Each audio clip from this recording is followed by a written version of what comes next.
All right. In the interest of time, since we're running just a few minutes late, we're going to kick off our panel, Not Really Expired, Clarifying Date Labels. And I can assure you, you've definitely picked the right breakout panel, because not only is this one of the most fascinating topics in discussion today, as we've heard throughout the week, but we have some of the experts on the topic here in front of us. My name's Adam Ryan at Mission Point Partners. I was part of the team that worked with Jesse Fink to help lead the ReFED roadmap development. Thank you. And through that process, it was very fascinating to learn a bit about the date labeling topic and really how it rose to the top of importance when we took a very broad look at the issue. Just what are we going to do right now? I'm going to set the stage just for 2 minutes on why this is a really important topic to try to get everyone up to speed. We're going to do some quick introductions, and because it's the morning of videos, we'll also, I promise there'll be a video as well. And then we're going to try to jump into more of a discussion-based topic, because we want to hear from the other experts in this room, because right after this, we will have a whole breakout group on date labeling where we carry the conversation forward at 1 p.m., and I invite you all to that.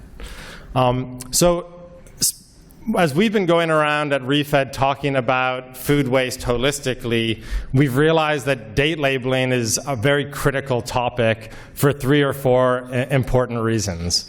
One, not everyone in this country composts, and not everyone donates food, but 100% of families in the country experience confusion around date labels. So what we found is that if you want to introduce the topic of food waste to any person you're meeting with, this is potentially the easiest entry point. And not only is it something people experience, in many families it's actually an emotional issue and a personal issue that folks love to talk about. And for an example of this, at the House Agriculture Committee, almost every congressperson who stood up had a very personal story to talk about date labeling in their household, as opposed to any of the other food waste topics. Secondly, when ReFED analyzed 27 possible solutions for reducing food waste, out of 50 ideas that we started with, date labeling rose to be the most cost-effective and quite scalable idea of any solution. And the reason for that is pretty simple, that the dollars it takes to invest to solving date labeling is relatively small compared to building large centralized composting or recovery infrastructure throughout the country. And the value that's captured is valued at the home with retail dollars that are being paid, which is when food is at its highest value.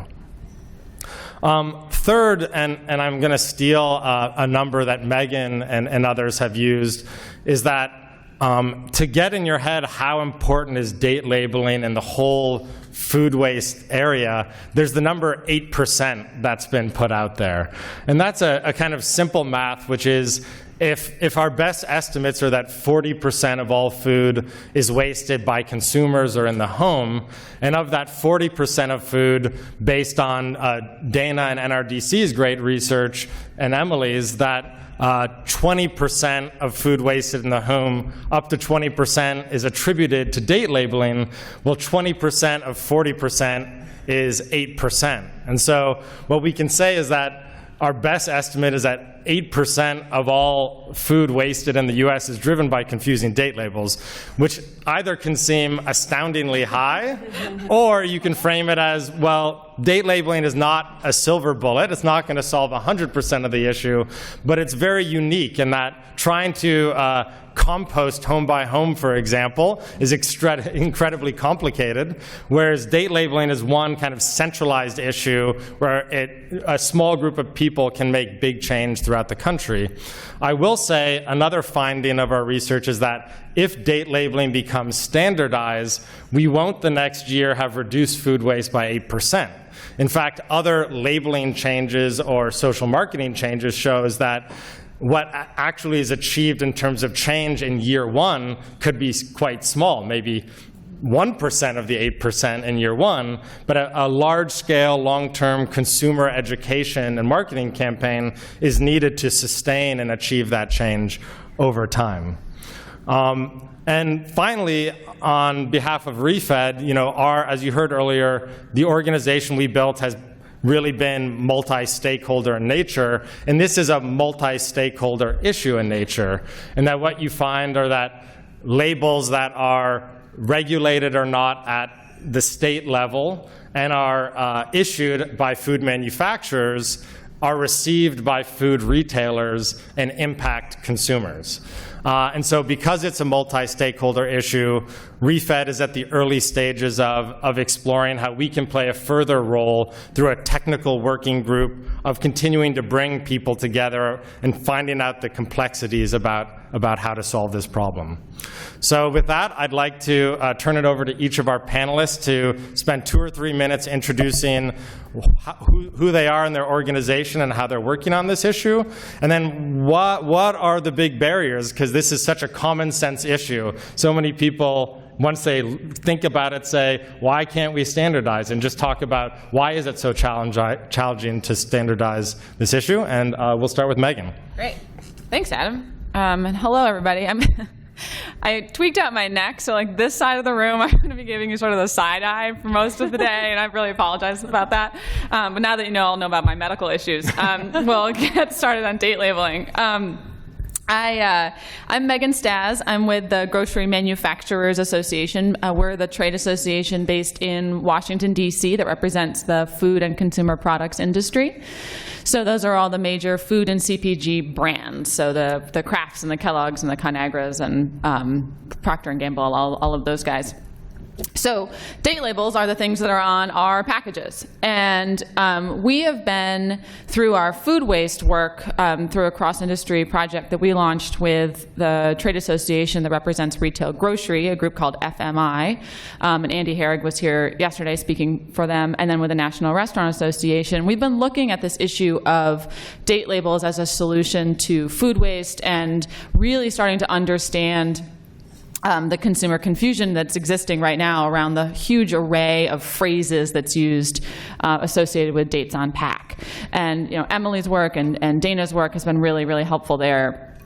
So our board in January, and FMI's board, so the food brands and the retail grocery stores, voted to launch a board-level project to address consumer confusion around date labeling. And we've put together a working group of about 25 companies from both the manufacturing and retail sector to see what we can do to address consumer confusion and how we can streamline the phrases that go with date labels on pack. So recognizing that there's a problem, recognizing that it's a contributor to consumer food waste, and really trying to understand what can industry do to help solve that problem. And as we think about this and as we look about this, and we'll all talk about this a lot over the course of this panel, I think the number one goal for our sector is that we want to get it right the first time, right? So you'll hear from Emily that there is no federal standard right now. There's this huge patchwork of state laws. We've got like 10 different phrases on packaging.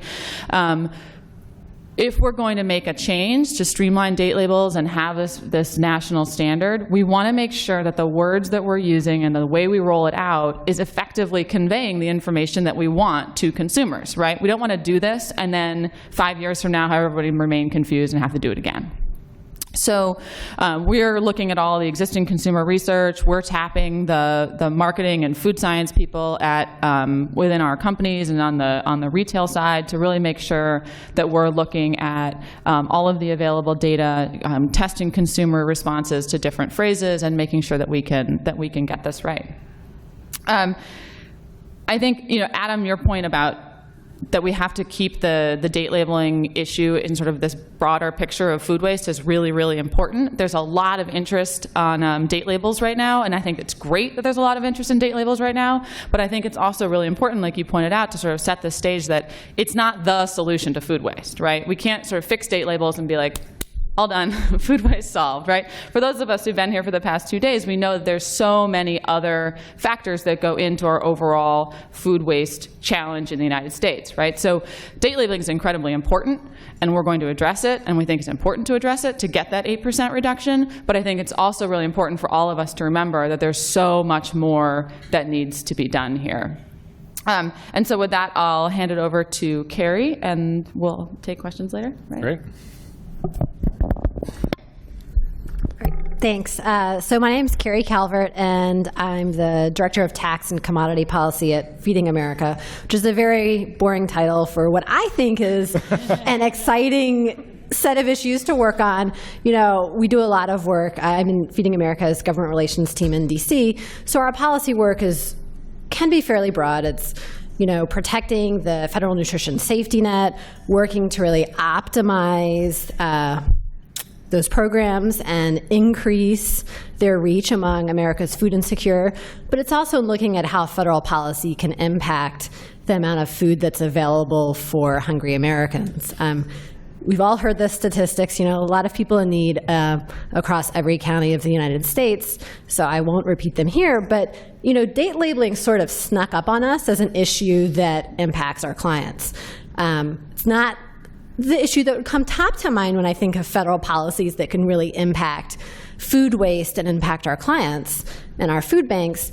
But starting in 2013, when NRDC and Harvard released their dating game study, that's when we first realized, oh, this is causing a lot of confusion. And I'd have to, I guess, back up a step and say our operations team probably already knew that this was a confusing issue because they've been working with food manufacturers and retailers for the last 37 years on how to, you know, get unsellable excess food to people in need. But that was really the first time that we took a look at the impact it has on our consumers. Many are using coping strategies. You know, do I pay for transportation this month, or do I pay for medical expenses? They're dealing with limited resources in terms of their food budget. Many are also receiving federal assistance through SNAP, but 45% of the 46 million Americans we serve make too much to qualify for federal nutrition assistance. And I think that's a really sobering statistic, because that means they're entirely dependent on America's food assistance network for their needs. So, you know, the quotes that $1,200, I think the figure used yesterday was $1,200 is wasted by each American family. $1,200 to a food insecure family is a lot of money. So we really realize what a staggering impact this does have on the people we serve. And we don't really bring a lot of expertise to the table in terms of the manufacturing or the retail side of things, but we certainly do see the day-to-day impact on the people we serve. And as has been pointed out, and I'd like to point it out again, in 20 states, you know, you can't donate product if it's past date. And that's ridiculous, because the food is perfectly fine, and we know it's fine, and it's maddening that it has to be wasted. So I look forward to a really engaging and robust discussion about this today, and thanks. Great, thank you. Emily? Hi. If I have to introduce myself at this point, you should probably go home. But I'm going to just say a few things, because I'm going to show a video, as promised by Adam. So we, as you know, have been working on the issue of date labels. It's how we first got involved in food waste and food recovery. We're now working on a lot of other issues as well, but have continued this work. And I want to bring up kind of two main issues with date labels.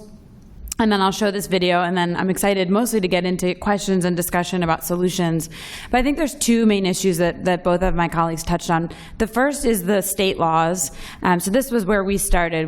Our original work was working with Doug Rao, who most of you heard yesterday, when he wanted to start Daily Table. And what we found was actually in Massachusetts, it's one of the stricter states in terms of its rules on date labels. So Massachusetts requires a date label on all perishable and semi-perishable products. So that's really anything that would expire within 60 or 90 days. And then it is very strict on sale or donation past the date. The food to be sold or donated after the date has to be apparently wholesome. It has to be segregated from pre-date food. It has to be clearly labeled. And in some parts of Massachusetts, actually local health inspectors have said, the way we interpret this is we think it's too complicated. We don't want any past date food being donated. So we started there. We zoomed out. We said, well, let's look at what the nearby states are doing. And the first state we looked at was New York, which has 0 laws on date labels, 0. the city of New York used to have a date label requirement on milk, and they eliminated it in 2010 and basically said, this law doesn't make sense, it's not making anyone safer, we're wasting milk, and it doesn't comport with the state law, so they got rid of it. And the more we kind of zoomed out and looked at more states, we got around the whole country and realized no two states have the same rules on date labels. So I think this is really strong evidence that they're not based in science, they're not based in food safety, and they're not really based in good public policy, because there's no reason for them to be the way they are. So that's, obviously the first issue. And I'm going to show a film in a minute that we profile Montana, which has the strictest law in the country on milk and is leading to a lot of milk waste. And I want to say, Dana mentioned earlier that it took 16 months to make their strawberry video. It took us, I would say, 14 months to make this 5-minute film. So I have a lot of respect for people who make films. I'm not sure how long it took on the ReFed team. You guys seem to work a little faster. But it took a really long time to figure out, how do you tell the story? How do you do it quickly? How do you make it short? But I think we had the same instinct that was, our report is great, but it's long, and I don't expect everyone to read it. So this is a good way to get that message out visually and quickly. So obviously the state laws are an issue. And then the other issue, which my colleagues touched on, is the consumer angle of this. So, so we know state laws are leading to a lot of food that can't be sold or donated, past that date. But if food does make it home, thankfully, to someone's house, let's hope it gets eaten. But what we found is actually a lot of consumers are really, really confused. And to kind of get up-to-date data on that, we did a national survey earlier this year with the National Consumers League and Johns Hopkins Center for a Livable Future. So I don't know if people were at the consumer panel yesterday, but Sally Greenberg showed an infographic from our study.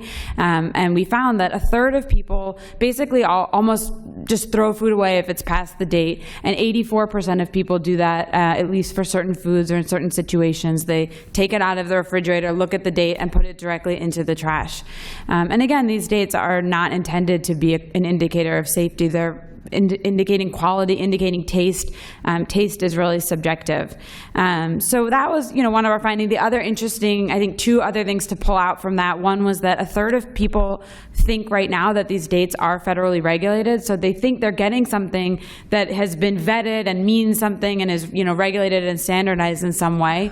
And the other interesting thing that maybe we can get into later is that on all the questions we asked, millennials were the top ones to think that the dates were about safety, the top group to throw food away after the date, the top group to think that they're federally regulated. So, just looking forward, if we don't do something on this issue to the next generation, and I think it makes sense, we're all talking about, we've heard a lot of people talking about their grandmothers and their great-grandparents who didn't throw food away and preserve food, but I think as generation after generation doesn't really know what these dates mean, we're in for even more food being thrown away if we don't kind of make a change. So I'm going to show my film, Great. and then having spent so much time making it, I like to show it whenever I can. 1, 2, 1, 2, 3, 4.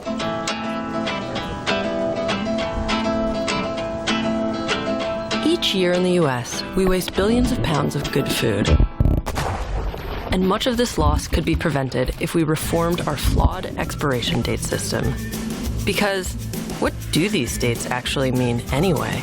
A sell-by date is, I would interpret it as being that's the time that you have to be done drinking it. I'm actually just aware that I have no idea what the date even means. That date means the expiration date, so I go to the back of the line of milk and try to get the newest date. No, I kind of give it the smell test.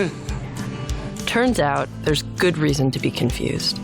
There's no federal law on expiration dates, so states have a dizzying variety of date label laws that aren't based in science or sound public policy. So a team of faculty and students interested in the laws regulating our food decided to investigate. We wanted to tell a small story to illustrate a larger problem with our expiration date system. The practices around dating of foods are just a complete mess. And anything that we can do to help consumers understand what dates mean and to use dates in a sensible way, I think that's a good thing. Milk is pasteurized, which means that it should not contain pathogenic bacteria like Salmonella or E. coli. So the risks from drinking spoiled milk are virtually zero. Sorry. Tastes okay, maybe on the edge of spoiling, but it tastes okay today at least. Tastes fine. Most of us thought that milk, well past its expiration date, tasted fine. This one smells a little weird.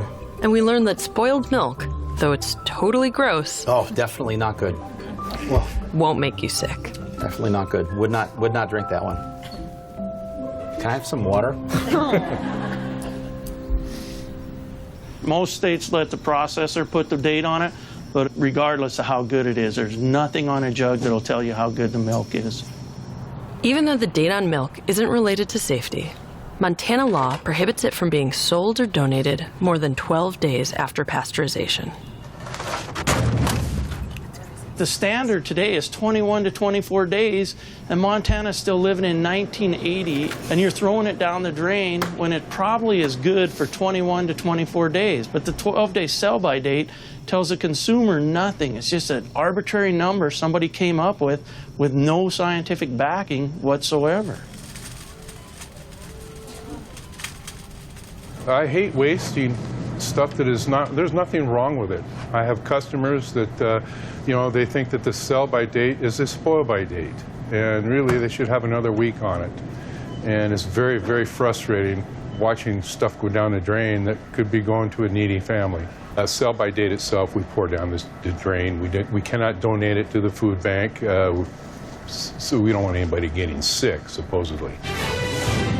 Well, when it comes to food waste, the expression crying over spilled milk actually does apply. Following a study from Harvard, a film crew was in Missoula today to document how Montana's milk date process leads to a mass amount of waste every year. We wanted to take a new angle on the issue. It's a huge problem. It's 160 billion pounds of food wasted every year. So focusing on this one example of this law with milk is a way to demonstrate that perfectly good, safe, wholesome food is being thrown out for no reason except that there's a law with an arbitrary date. If it lasts 21 days and they're putting 14 or 12 days on it, then just think about the waste and think about what could have gone, where that milk could have gone to help. Oh, God. I think they certainly should be able to donate it and, sell it also. I don't see where there should be a difference there.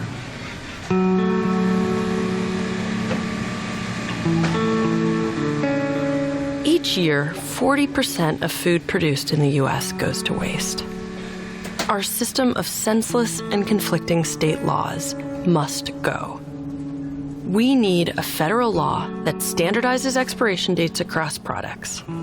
It should require labels that are clear to consumers, and it should only allow restrictions that are science-based. It's time to change the way we label our food.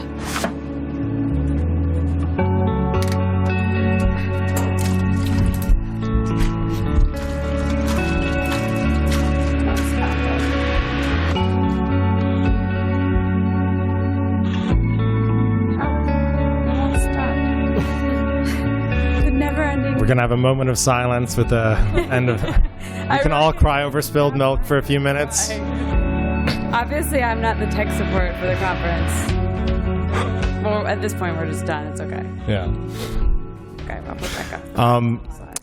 Okay, thanks. Sorry about the trailing. No.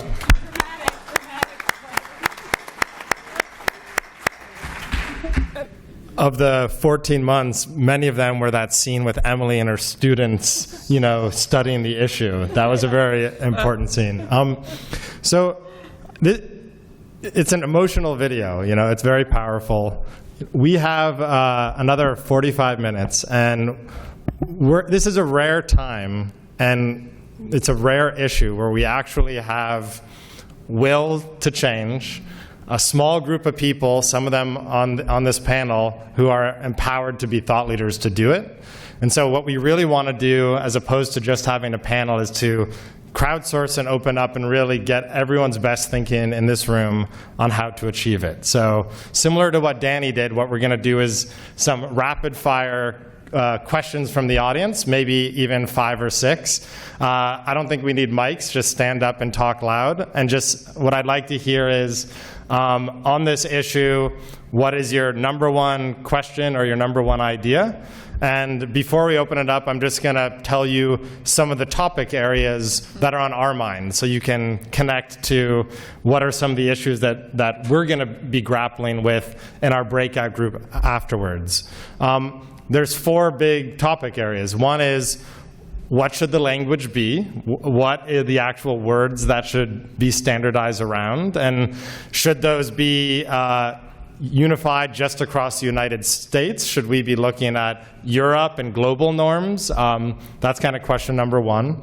The second is this question around safety labeling.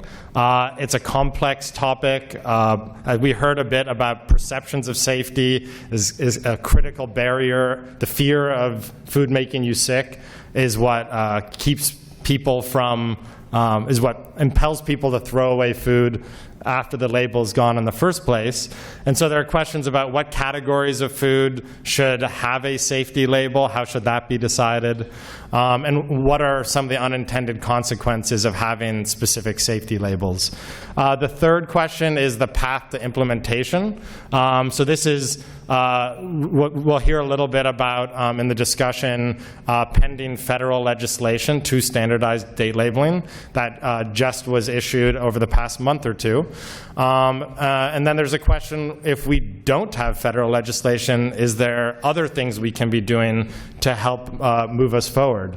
And finally is the topic of consumer education. So I think we all know that in order to be successful, in addition to changing the labels, we need to change 100 million families or 330 Americans' minds. And so, how much money will that take? Who should lead it? How many people need to be part of that effort are still open questions.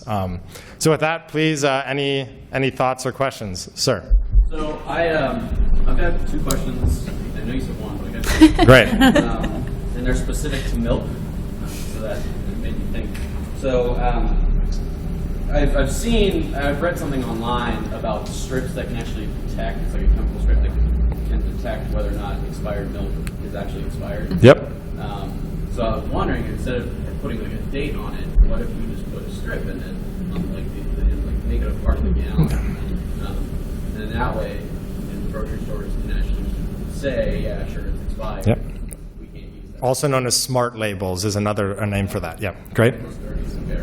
So I'm not sure if this is something else that is different, but since the expired milk can't make you sick, is that something that you could use in like a reuse way, where like putting in like a cake batter or something else like that? I don't know. Great, thank you, ma'am. My name's Brent. Thanks for everything.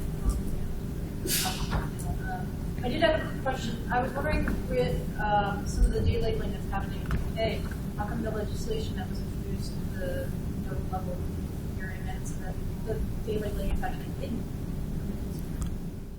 Great. So the question was about for those who couldn't hear, for the federal legislation, why isn't it mirroring what happened in the UK where the labels are hidden? And we'll talk a little bit about sell-by labels or quality labels or safety and those differences. Yes, please.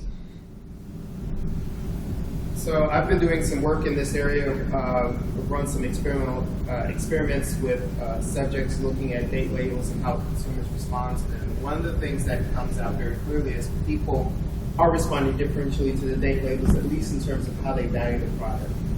But one of the things that we did not see, and there's some other work that's coming out related to this, is that people's perception of their future waste didn't necessarily change by date labels. So if you said it was used by versus best by, there wasn't necessarily a difference in how people thought they were going to waste the product.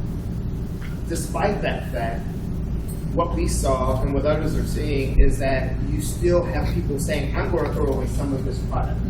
And so my concern is, if we do change the date labels, which I think will eventually happen, what are we going to need to do to get people to actually stop wasting the product after the date label? So we harmonize, but are people going to all of a sudden really understand, oh, it really is okay to feed the consumer? Right. And it's not just about the safety issue, it is also about quality. Some people are saying that box of Cheerios, well, it says it's past date, it's not going to make me sick, but I don't want salt Cheerios. Yeah, great, thank you. And in the back? I was wondering if your piece, the thinking possibility would be just a packaging thought on things like a lot of non-such people's perceptions or incident is their personal habits of how they use the living pressure or everything.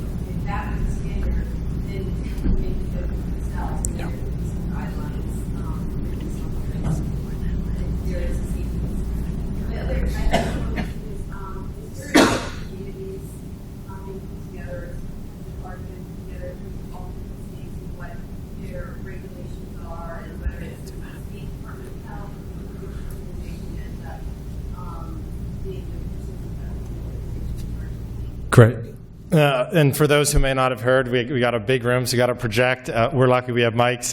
The question is, why don't we have packaged on dates? It makes me think of born on dating that the beer companies added recently, which could empower the consumers to make their own decisions. And then secondly, is there a database of the state-by-state regulations?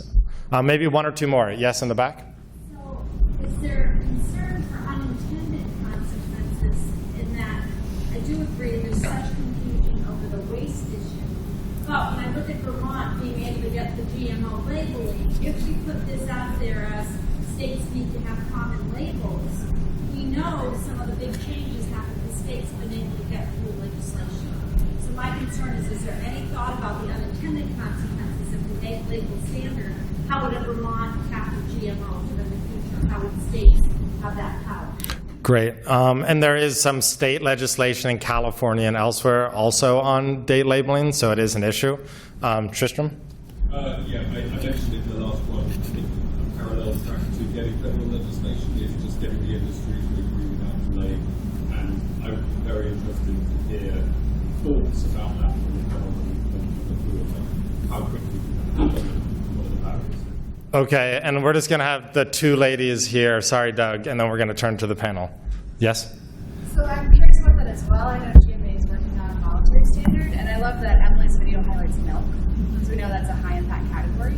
So given that standards take a while to roll out, how are you planning on prioritizing high-impact categories like meat and dairy to reduce environmental impacts and allow consumers to take back some of that economic value?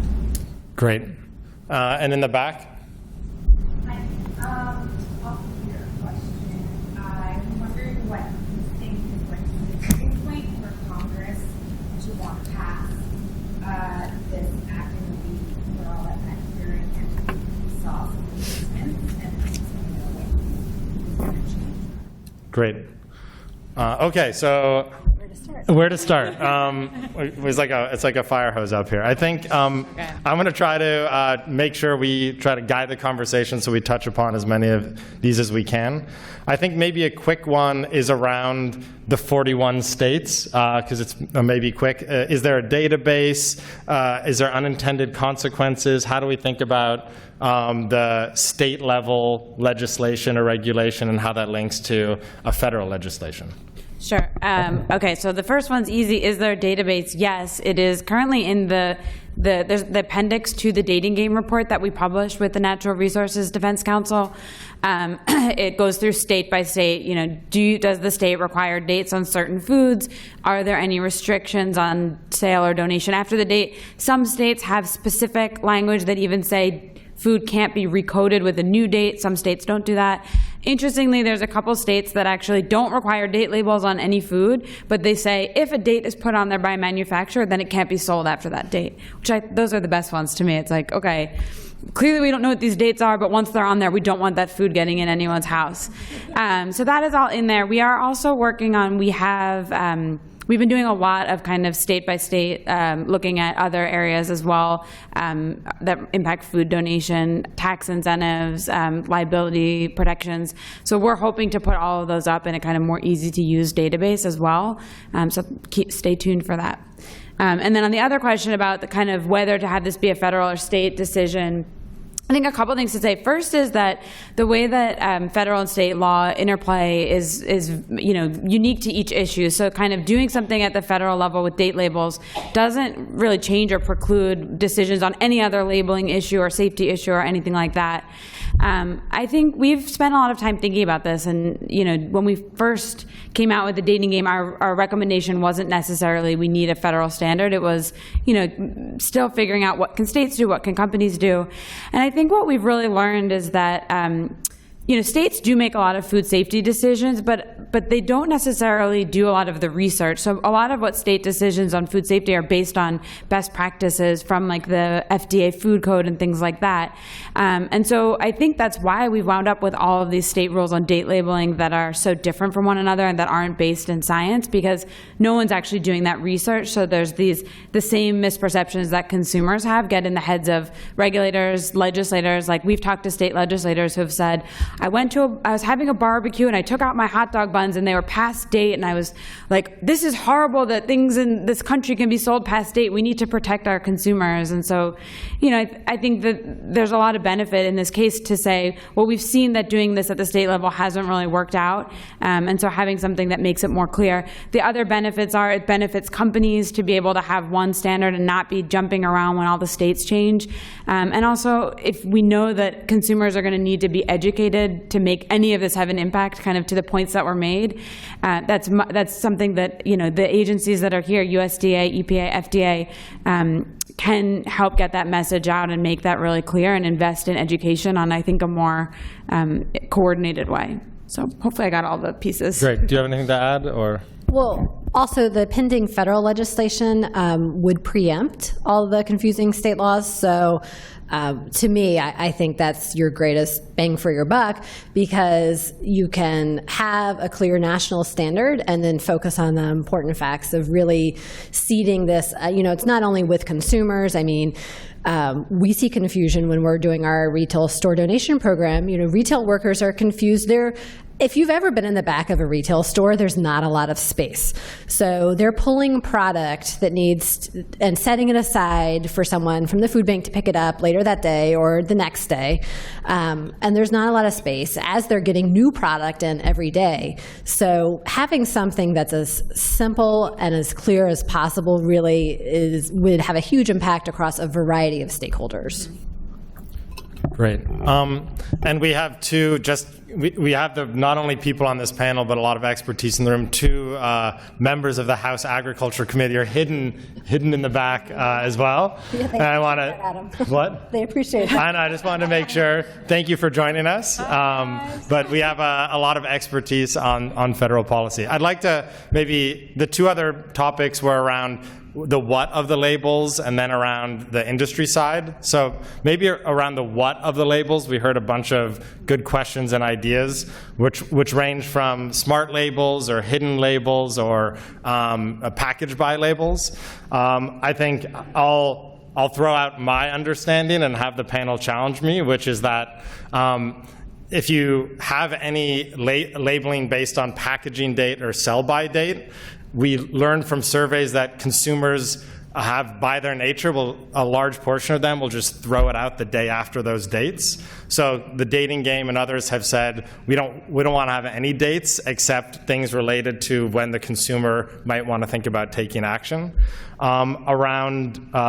And so that's why hidden labels are more like hiding the sell-by labels is a part of the recommendation of the legislation.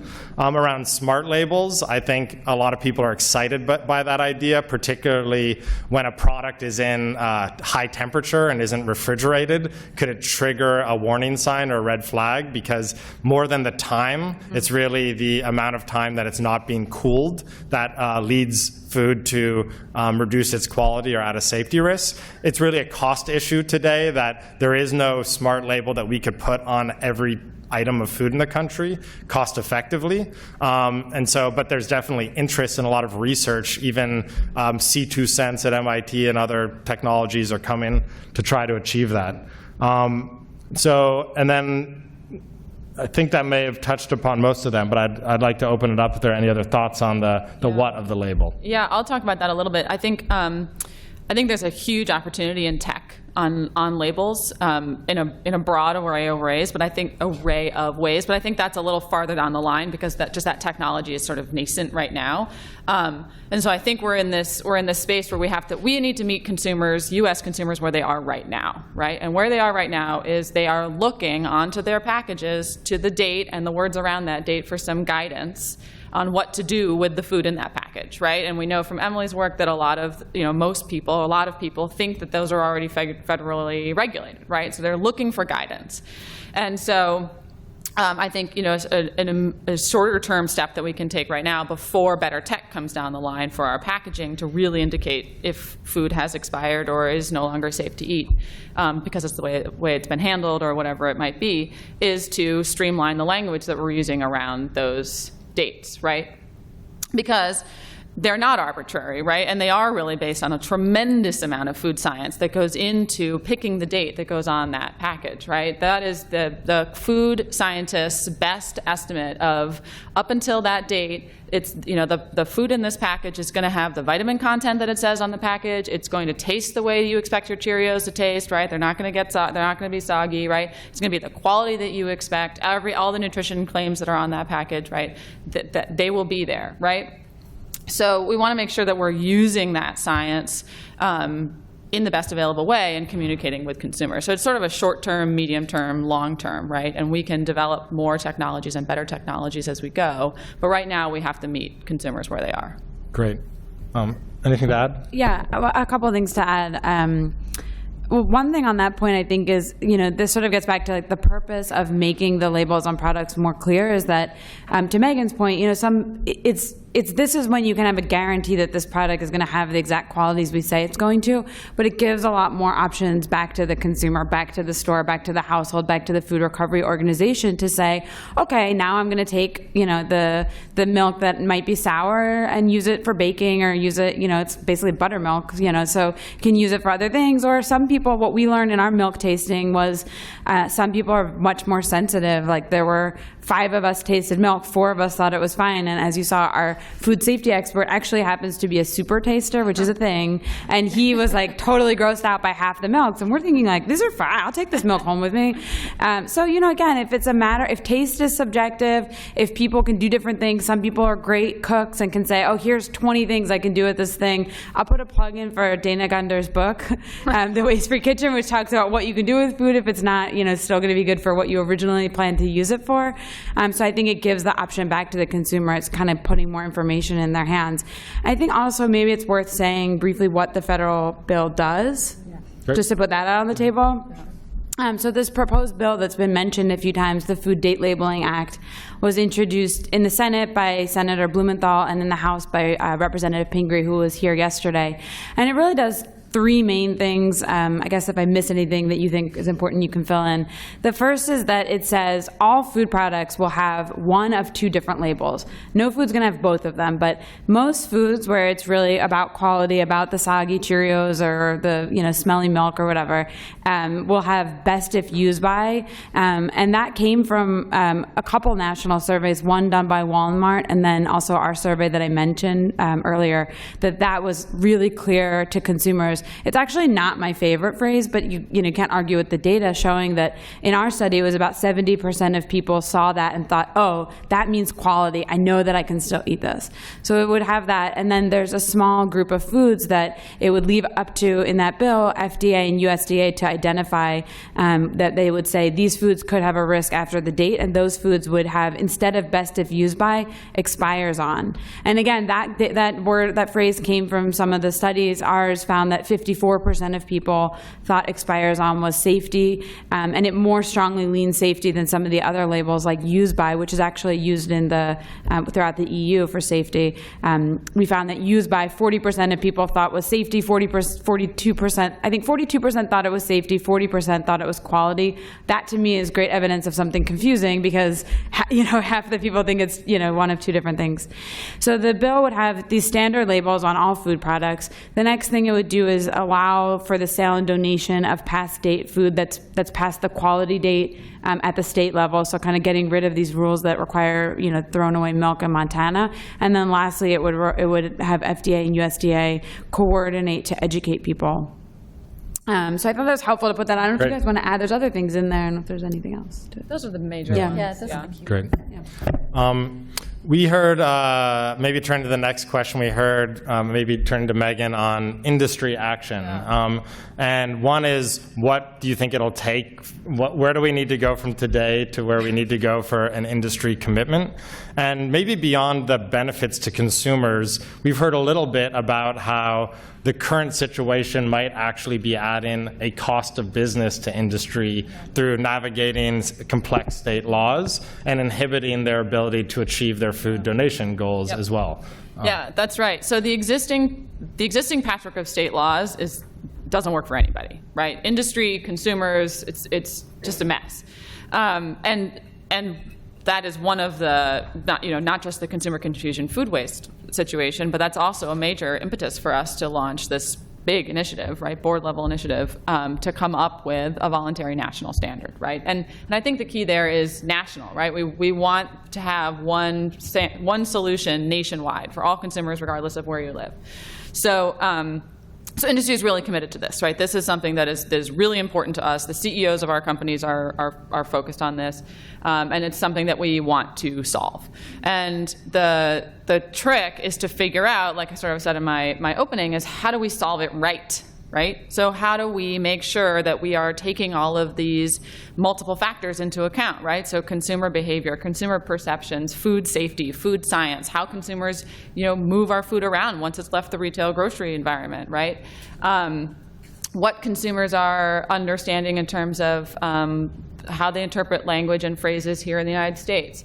There's also a group called Codex, which is the international standard setting body, who's coming up with some recommendations on streamlining date labeling globally. And they're recommending different phrases than are what's in the Pingree-Blumenthal bill, right? So if you're a global company, it'd be, the idea of having, one global standard for what we put on pack to consumers, regardless of where you live around the world, right? There's a lot of appeal to that, right? Let's send one clear message globally. So I think we're in this process now of pulling together all of this information and trying to figure out what will actually work. And I think the Pingree-Blumenthal bill is a really, really good conversation starter to get to have some really concrete ideas to respond to, both for industry and for our partners who are working on this. And one follow-up question, if a voluntary path forward was approved by the members, could it be implemented with the existing state laws, or would you need to change a bunch of state laws, or ultimately would it have to go a kind of a federal route? Or is that still up in the air? I mean, we can have a federal, or we can have a national voluntary standard, but in order to make it really apply all across the country, right, it would have to be codified in some sort of federal regulation. Yeah. Great. So yes, both. Yeah, okay. I would concur, because it doesn't really change the fact that 20 states prohibit the donation of past state product. Yeah. And so I think, in our mind, that's half the point of the Pingree-Blumenthal bill. I mean, it's great that increased consumer education and less confusion around date labels helps everyone, especially low-income Americans. But the fact that it's putting an additional burden on food rescue organizations and companies in those 20 states, I think, is a really key point, because how many people saw the John Oliver food waste piece last summer? I would hope everyone in this room did. But, when he was showing the video of the farmer and the Swiss chard, he's got one lonely thing of Swiss chard with 30 minutes to go in the farmer's market. He's like, if I just keep that out there, it's not going to sell.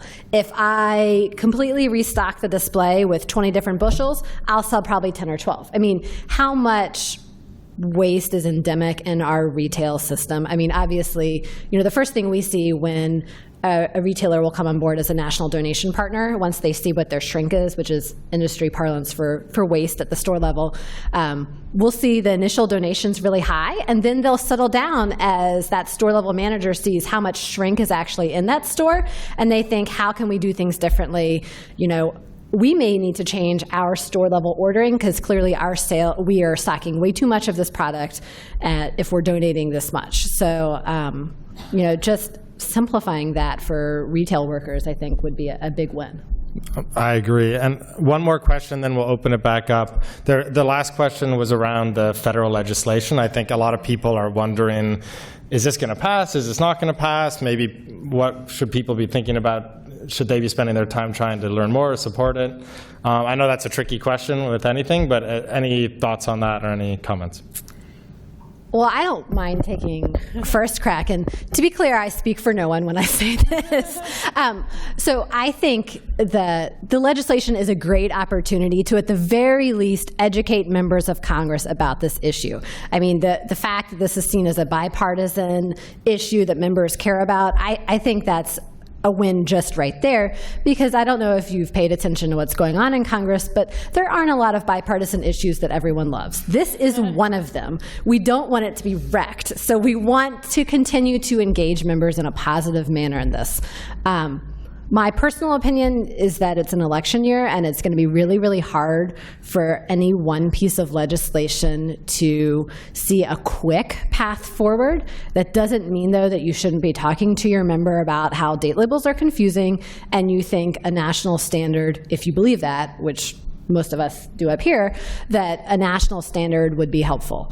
Talk about how this impacts the specific work that you're doing.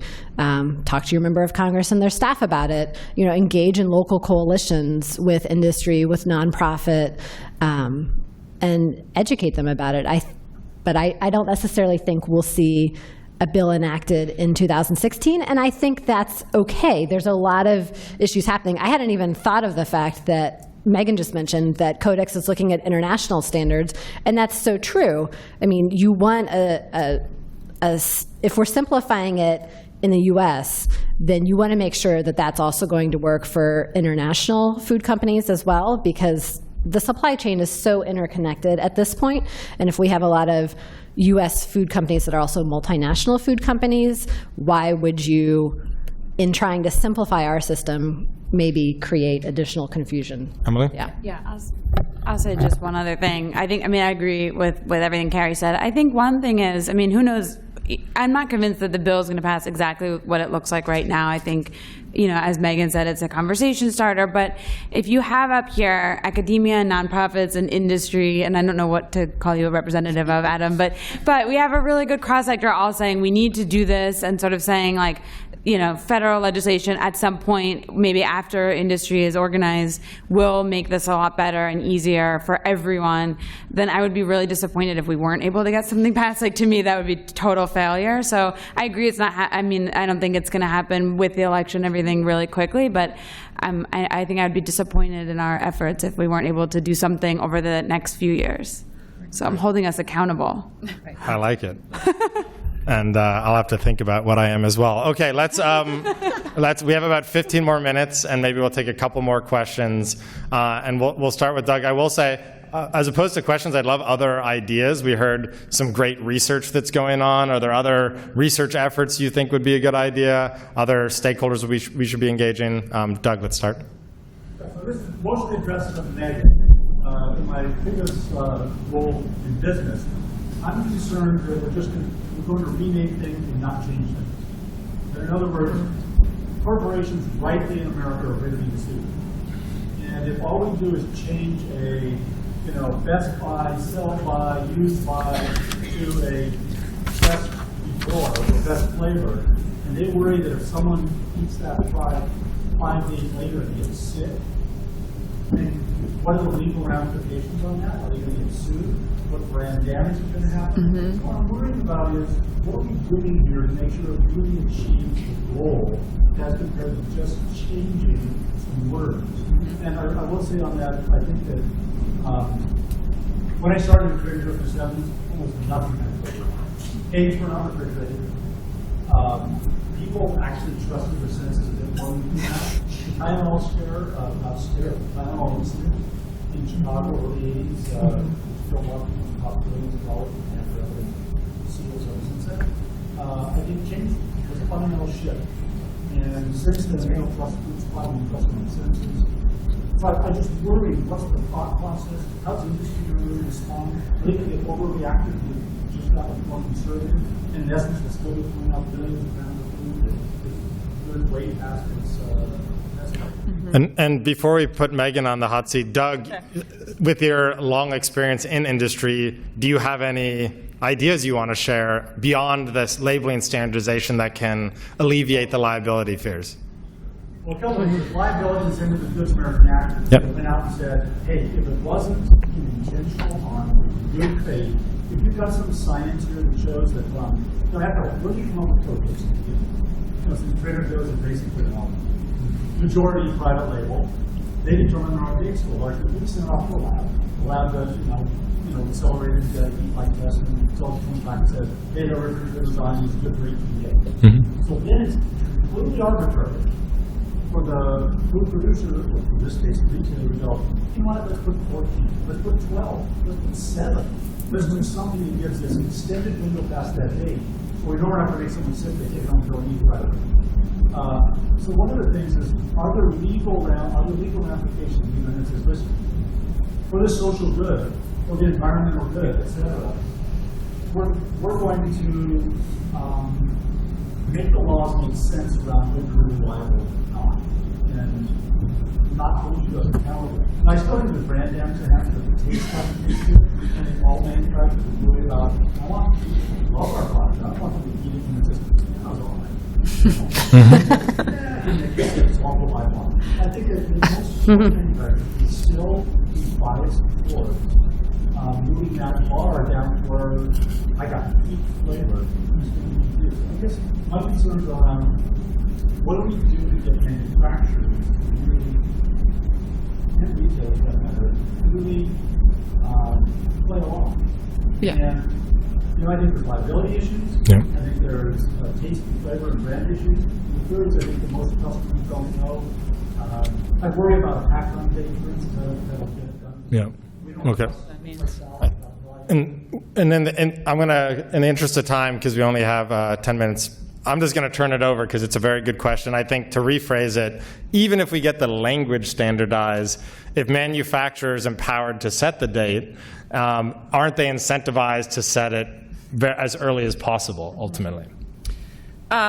So I'll make a couple comments, and I'll turn the legal over to Emily because I am not an attorney.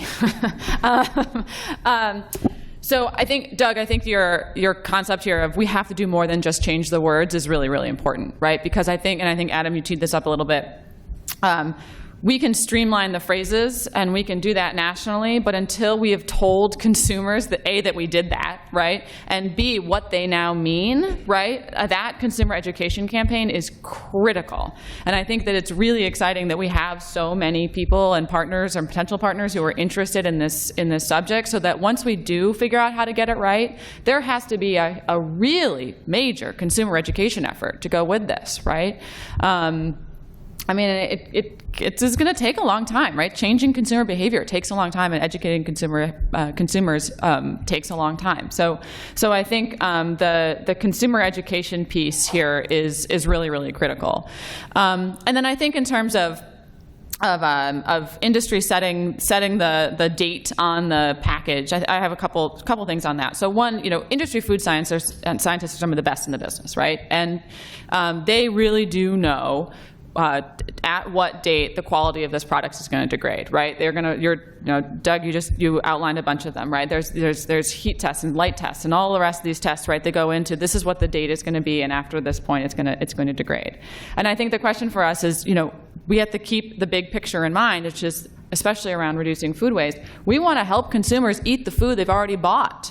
Right? If 44% of the food waste that's going to landfill is coming for consumers in their home, right? And a piece of that is consumer confusion around date labels. We want consumers to eat the food that they bought, right? From our grocery stores or from our products. So we want it to be good. We want it to taste good.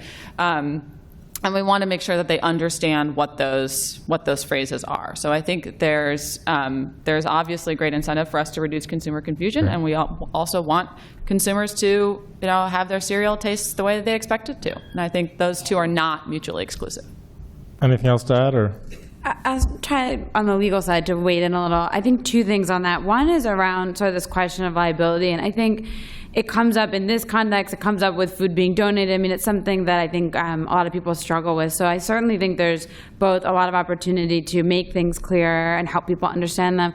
I think the other thing on liability is if the food is contaminated, which is what causes, food safety related, foodborne illness, then a company would be liable basically no matter what. I mean, if it was a contamination that was caused by that company.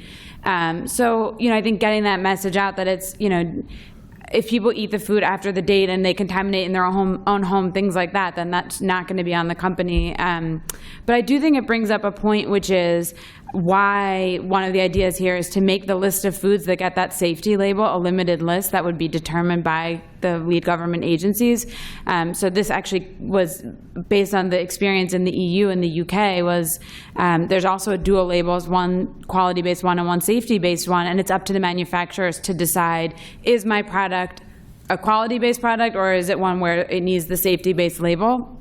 And in the UK, and Tristram, I'd love for you to jump in if you have more to say, they found that there was an overuse of the safety-based label for foods that didn't require it. And I think that gets to your point that companies were like, well, I'd rather be safe than sorry, and like maybe there is a safety risk, I'm not sure, so I'm just going to put the safety label on. And so one example was with yogurt, where yogurt should have the quality label, but 75% of the yogurts in stores in the UK had the safety-based terminology, and 25 had the quality terminology.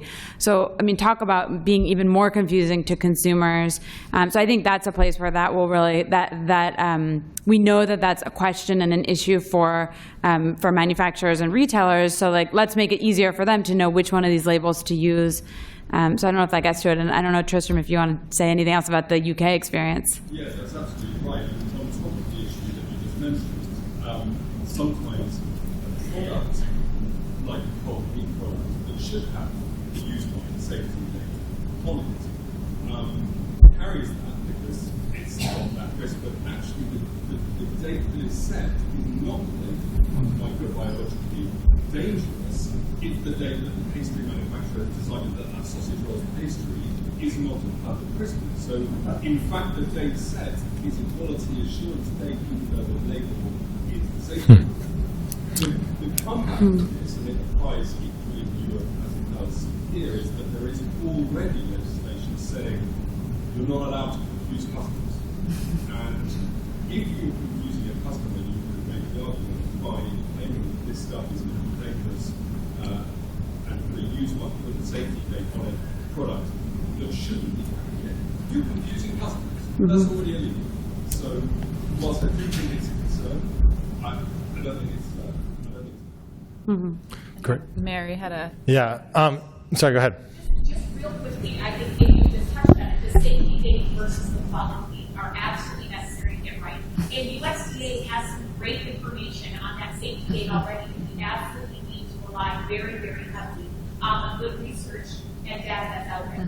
And potentially requiring companies to use USDA's Transcendity scale, which is the terminology that they use, and tie that to a piece of legislation. I mean, we have to rely on the science. The science must be backbone to that safety.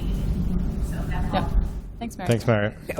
Can I jump in with Yeah. one other thing? Okay, one other thing just to say too that I think is good with this legislation or should be kept on the table is that for the products that don't need the safety date that are putting the quality date on, it would actually be still up to the manufacturer whether to include it or not.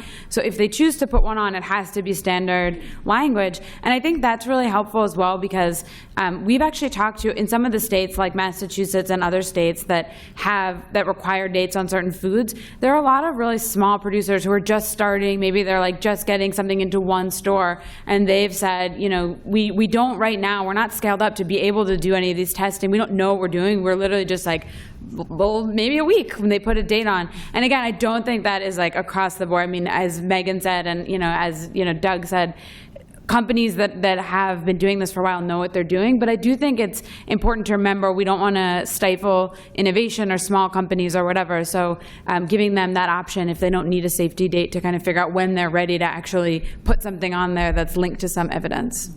Great.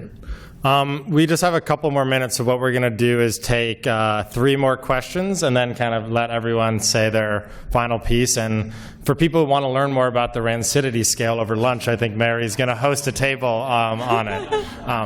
Yes, in the back. I think the statement you're asking that interesting question on the preemption issue about GMOs and how labeling on dates will affect that. And I'll rely on Emily to see if I've got my law right. I think these date labels go on and good legislation that using the mishmash rules we have now. However, it would not affect the GMO labeling effort in the state of Vermont or wherever else. That would not be only as to the date label and across the United States. Is that? Just a quick answer. That's correct. Yeah. Yeah, so date labeling standardization will not impact Vermont's GMO law. Correct. Right. Or other state GMO law. Sure. Thanks, Sally. Just want to make sure. Just to tack on to that and to drill a bit further on the previous issue you touched on. If you had a voluntary agreement from... Can you speak up a bit? If you had a voluntary agreement from the industry, how many of the state laws would actually stand in the way of the basic principle of common terminology, as opposed to the donation one, which is an additional thing?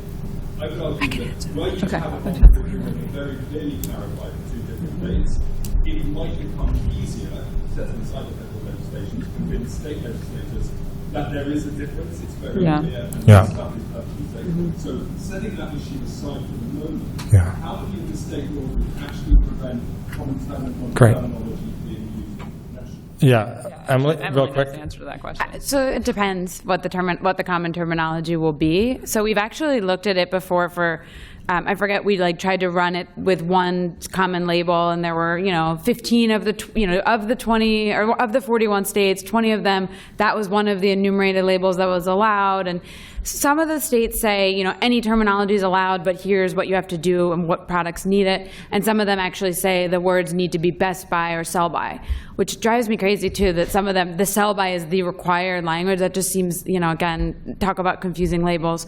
So I think it would actually depend, and there's, once the language is determined, I think it would have to be a study to sort of say which of the states would actually stand in the way of this. I do think definitely no states have expires on as one of them. So if that ended up being a good safety one, I think there would be some work to be done to have that actually be allowed in some of the states. And I think the other thing would be, even if, a lot of the states allow the terminology that's selected, there would still be those 20 states that have restrictions on sale or donation after that. So it very much depends on what is the industry standard, then figuring out which are the states that don't allow that. But I agree. I mean, if we can't get something legislatively, that's sort of a step that could be taken.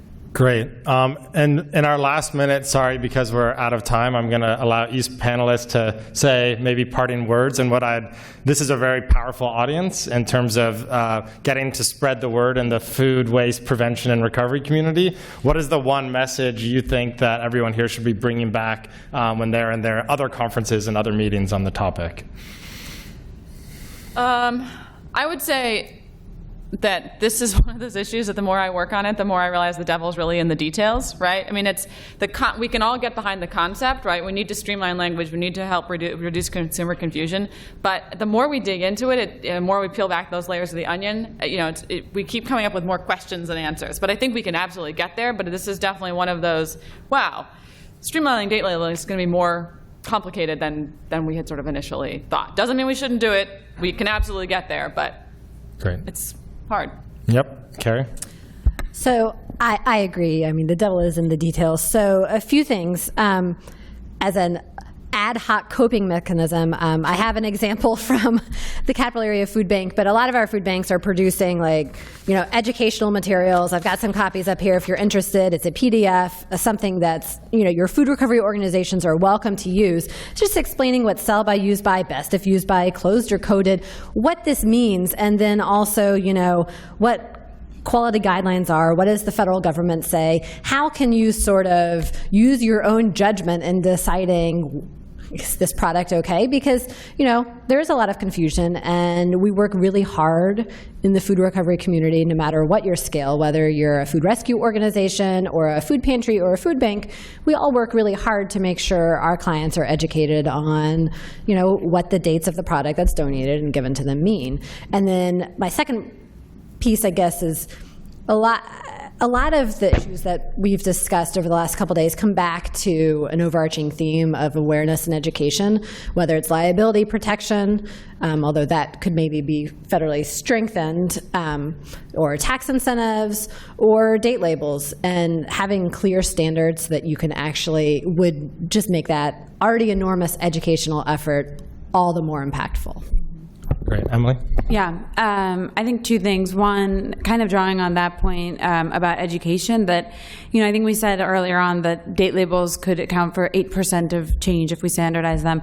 But I actually want to challenge that. I think there could be a spillover effect. We know, from Dana's work and the Ad Council and from the, consumer level of waste, that we really need to figure out how to get in people's homes.